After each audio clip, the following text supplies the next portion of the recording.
नाज़रीन आदाब, मैं रिदा खानम आपका खैर मकदम करती हूँ सियासत टीवी के special programme review of newspaper में। सियासत टीवी आपके लिए लेकर आया अखबार से रिलेटेड एक ऐसा प्रोग्राम जिसमें हम आपको आज के अखबार की हम खबरों के बारे में बताएंगे। इसमें सिर्फ अखबार ही नहीं बल्कि आज की जो ख़ास न्यूज़ हैं जो इस वक्त अखबार और सोशल मीडिया की सुर्खियाँ बनी हुई हैं उनके बारे में तफसील से बात करेंगे। आज हमारे पास कुछ ख़ास टॉपिक्स हैं जिन पर हम डिस्कशन करेंगे। तो सबसे पहले बात करते हैं कि इजराइल और ईरान जंग के बीच भारत ने जारी की एडवाइजरी, भारतीयों से तेहरान छोड़ने की अपील की और हेल्पलाइन नंबर जारी किया है। तो वहीं पर बात करते हैं कि एयर इंडिया की फ़्लाइट में फिर से ख़राबी आ गई और जो फ़्लाइट थी वो सैन फ्रांसिस्को से मुंबई जाने वाली थी और उसी बीच उसमें ख़राबी आ गई और उसको जो है इमरजेंसी लैंडिंग कराना पड़ा। वहीं पर बात करते हैं कि यूपी में सपा कांग्रेस के बीच all is well, Akhilesh Yadav ने खुद दिए ये संकेत। और आखिरी खबर की बात करें तो इजराइल ईरान जंग के बीच ट्रंप ने दुनिया को चौंकाया, छोड़कर चले गए G7 समिट। इन सारे टॉपिक्स पर डिस्कशन करने के लिए हमारे साथ मौजूद है हमारे साथी अशर यासिर। अशर यासिर, आपका खैर मकदम है। शुक्रिया जी, तो सबसे पहले बात करते हैं, जैसा कि देखा जा रहा है कि इस वक्त ईरान और इजराइल के बीच बहुत ज़्यादा संघर्ष छिड़ा हुआ है और एक दूसरे पर हमले किए जा रहे हैं। इसी बीच तेहरान स्थित भारतीय दूतावास, वहां पर रह रहे भारतीय छात्रों की सुरक्षा के लिए, वहां पर जो भारतीय रह रहे हैं उनकी सुरक्षा के लिए हर स्थिति पर नज़र बनाए हुए है। ईरान में भारतीय छात्रों की सुरक्षा सुनिश्चित करने के लिए उनसे लगातार संपर्क साधने की कोशिश की जा रही है। वहीं बढ़ते तनाव के बीच भारत ने ईरान की राजधानी तेहरान में रह रहे अपने नागरिकों के लिए एडवाइजरी जारी की है। इस एडवाइजरी में भारतीय लोगों से अपील की गई है कि वो तेहरान से निकल जाएं। तेहरान में रह रहे भारतीय नागरिकों और भारतीय मूल के लोगों से सुरक्षित जो जगह है वहां पर उन्हें ट्रांसफ़र करने की बात की जा रही है। बिल्कुल सही। जिस तरह जो बयान सामने है उसमें कहा गया है कि कुछ मामलों पर छात्रों को दूतावास की मदद से ईरान में सुरक्षित स्थानों पर पहुंचाया जा सकता है। हालांकि और भी कई विकल्प हैं, लेकिन अभी जो है वो इसकी जानकारी नहीं दी गई है। साथ ही जिस तरह से बात की जा रही कि उस बयान में भी कहा गया कि दूतावास समुदाय के नेताओं से भी संपर्क में है, क्योंकि वहाँ के कुछ लीडर्स हैं या कुछ ऑर्गेनाइजेशंस हैं जिनके वो संपर्क में हैं कि अगर ऐसा कुछ होता है तो इनको यहाँ से कहीं और ले जाने में कोई ज़्यादा परेशानी ना आए, क्योंकि जंग छिड़ी हुई है और जंग में कुछ भी नज़र नहीं आ रहा है इस वक्त। कहीं पे भी मिसाइल अटैक हो रहा है। जिस तरह से हमने देखा कि कल इजराइल ने अटैक किया था, उसके बाद रात में ही ईरान ने फिर अटैक किया।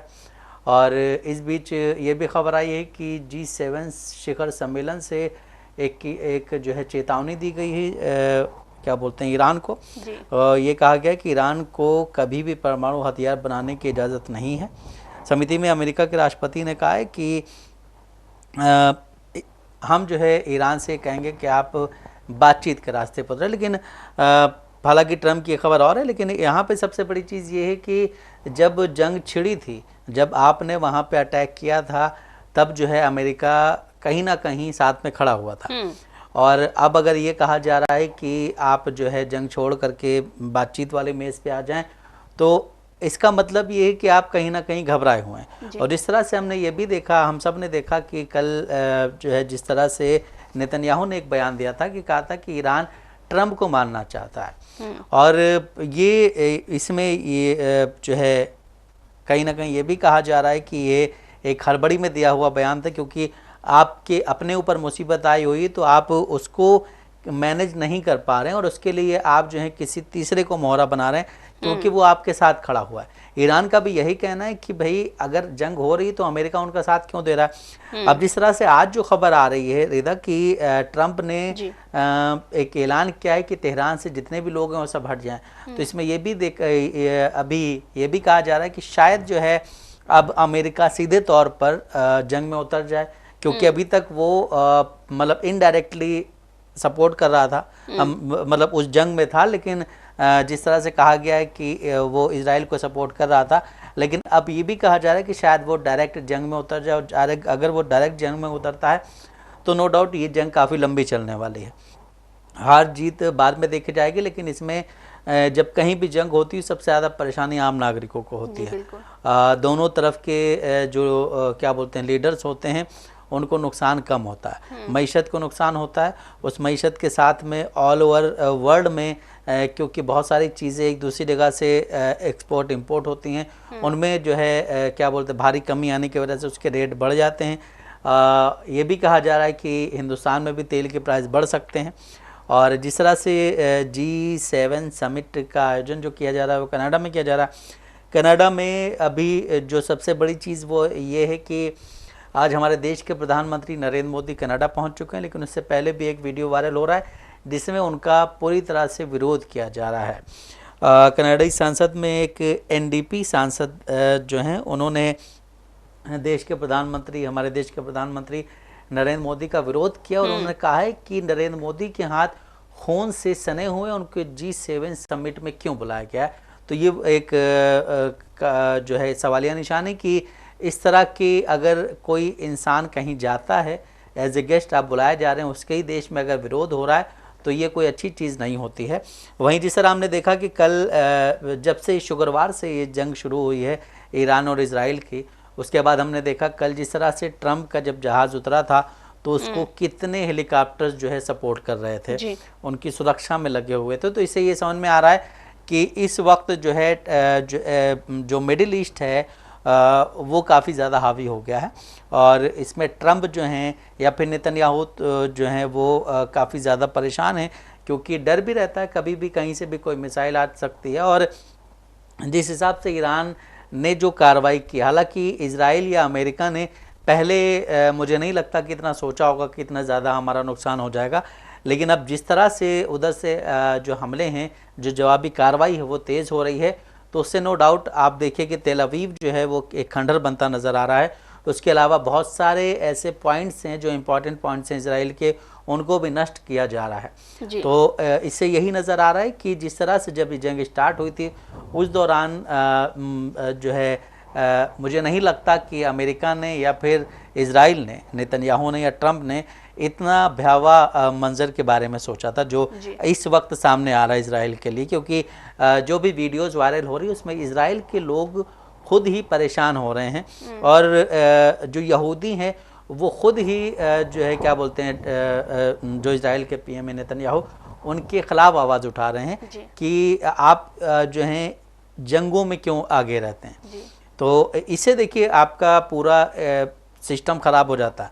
और जो यहूदी हैं वहाँ के या फिर ईरान में बहुत यहूदी हैं और ट्रंप जो सपोर्ट कर रहे हैं इसको इजराइल को, तो वो सिर्फ अपने यहूदी वोट बैंक के लिए सपोर्ट कर रहे हैं। उनका कोई मुझे नहीं लगता इजराइल से इतना अच्छा वो होगा, सिर्फ यहूदी वोट बैंक उनके पास अच्छा, इस वजह से वो सपोर्ट कर रहे हैं। तो सबसे बड़ा रीज़न ये है कि अब जिस तरह से जंग चल रही है इसके रुकने के आसार अभी कम लग रहे हैं। हालांकि इसको लेकर के ये भी कहा जा रहा था कि शायद ये जंग शुरू हो, लेकिन इजराइल ने अटैक किया, देन फिर ईरान ने जो अटैक करने शुरू किए हैं तो वो रुक नहीं रहे हैं और हर एक दिन में 3 से 4 बार ये अटैक हो रहे हैं।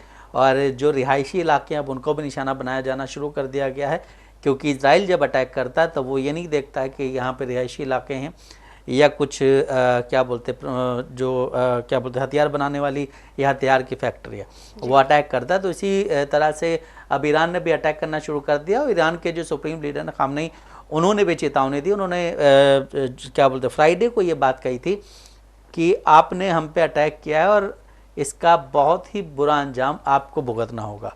और वहाँ के विदेश मंत्रालय की तरफ से भी ये कहा गया था कि इस युद्ध में जो भी चीज़ें हो रही हैं उसको देखते हुए अमेरिका को भी इसमें घसीटा जा सकता है, अमेरिका पे भी एक्शन लिया जा सकता है, क्योंकि अमेरिका जो है वो अपने आप को सबसे ऊपर बताता है। अभी कल भी जो बातचीत हुई उसमें ट्रंप ने कहा है कि ईरान को जंग रोक देनी चाहिए, ईरान को जो है टेबल पे टॉक करनी चाहिए और ईरान ये जंग कभी नहीं जीत सकता।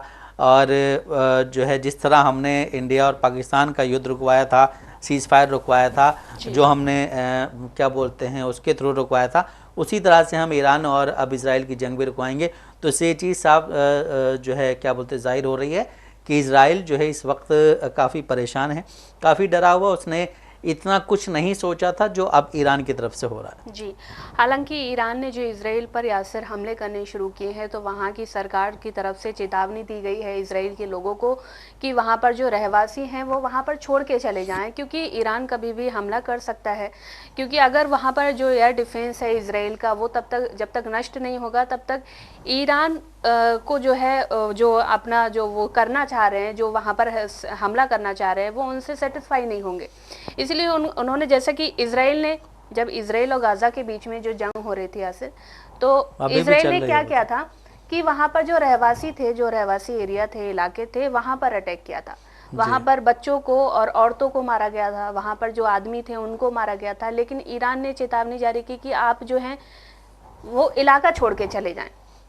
हालांकि जब गाजा का और इजराइल का युद्ध हो रहा था तब वहाँ के लोग, आपने जो बोला कि वहाँ के लोग खुद नेतन्याहू का विरोध कर रहे थे। देखिए, उनका कहना था कि जो बंधक हैं उनको छुड़ा लिया जाए और जो युद्ध चल रहा है उस पर विराम लगा दिया जाए।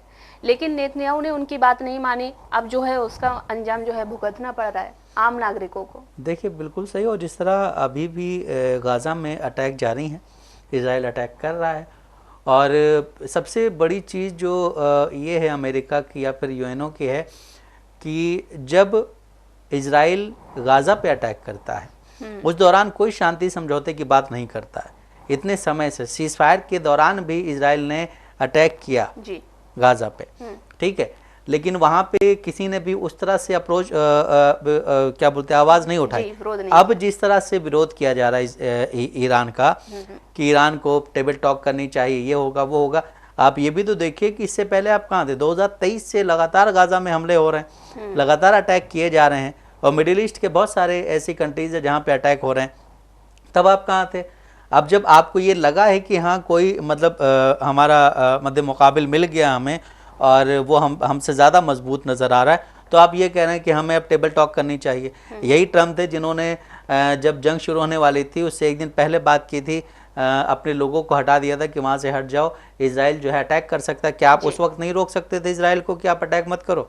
अब आप ये कह रहे हैं कि जो है अब जो है बात करनी चाहिए और ईरान को इस जंग से हट जाना चाहिए, ईरान इजराइल से कभी नहीं जीत सकता। बहुत सारी बातें कही जा रही हैं। इजराइल के पीएम कह रहे हैं कि ये जो ईरान है ये ट्रम्प को मारना चाहता है, वो इनके कंधे बंदूक रख के चला रहे हैं, वो इनके कंधे बंदूक रख के चला रहे हैं। तो ये जब आपको लग गया है ना कि अब हमसे भी ताकतवर कहीं ना कहीं नज़र आ रहा है ईरान, और ईरान जिस तरह से अटैक कर रहा है, आपका इतना डिफेंस सिस्टम था जहाँ पे आप मिसाइल आ नहीं पाती थी, अब वो आ करके आपके घर में घुस रही हैं, तो नो डाउट आपको डर लग रहा है। और अभी जिस तरह से कल हमने देखा कि एक मीडिया हाउस में एक क्या बोलते हैं लेडी एंकर अपना जो है क्या बोलते हैं प्रोग्राम कर रही थी, उस दौरान ईरान में अटैक हुआ और उसके बाद वो वहाँ से हटी चेयर से, लेकिन दूसरे ही पल आधे घंटे के बाद वो जो है फिर उसी पे आकर के बैठ गई और उसी हिसाब से चीज़ें चलने लगी। तो जिस हिसाब से जो डर है वो उन लोगों में नहीं है। लेकिन हमने ये भी देखा कि जिस तरह से एक वीडियो और सामने आई है जहाँ पे इजराइल के एक सेना के लीडर हैं जिनके हाथ काँप रहे हैं बात करते हुए, तो ये डर जो है ये क्या बोलते हैं सीधा सीधा नजर आ रहा है, सीधा सीधा दिख रहा है। तो अब ट्रम्प हो या यूएन हो या जो भी हो, उनको ये बात कहने का अधिकार है ही नहीं कि आप जो है जंग को रोक दीजिए। आपको उस वक्त बोलना चाहिए था जब ट्रम्प ने, हम यहाँ बैठ करके प्रोग्राम कर रहे थे, हमने कहा था कि जो है क्या बोलते हैं ये क्या बोलते हैं इजराइल जो है वो कभी भी ईरान पे अटैक कर सकता है। ट्रम्प ने कहा है कि हम जो हैं हमारे लोग जितने भी हों चले जाएं। उसके बाद ट्रम्प ने ये भी कहा कि हमें दिन और तारीख सब पता थी। तो आप उस वक्त क्यों नहीं रोक सकते थे? आप उस वक्त ये नहीं कह सकते थे आके टेबल टॉक कर लो। हाँ। अब आप कह रहे हैं कि टेबल टॉक करो आकर के, जब आपको लग गया है कि हाँ नुकसान इधर ज़्यादा हो रहा है और हमारा यहूदी वोट जो है वो खींच जो है हमसे जा रहा है। जी बिल्कुल। अब यहीं पर बात करते हैं कि अहमदाबाद में जब से प्लेन क्रैश की जो दुर्घटना हुई है जिसमें 200 से ज़्यादा लोगों की मौत हुई थी, उसके बाद एयर इंडिया की फ़्लाइट्स में लगातार ख़राबी की खबरें सामने आ रही हैं। इसी बीच एक और एयर इंडिया की फ़्लाइट की ख़राबी की खबर सामने आई है जो सैन फ्रांसिस्को से मुंबई जा रहा था और उसकी इमरजेंसी लैंडिंग कोलकाता में करानी पड़ी क्योंकि उसका एक इंजन ख़राब हो गया था और वो एक इंजन के सहारे ही वहाँ से आया था। और इसी बीच जब उसको इमरजेंसी लैंडिंग कराई गई कोलकाता में, वहाँ पर उसको ठीक करने की कोशिश की गई लेकिन वो काफ़ी देर तक ठीक नहीं हुआ और वहाँ पर जो यात्री थे उनको वहाँ से निकाल दिया गया था।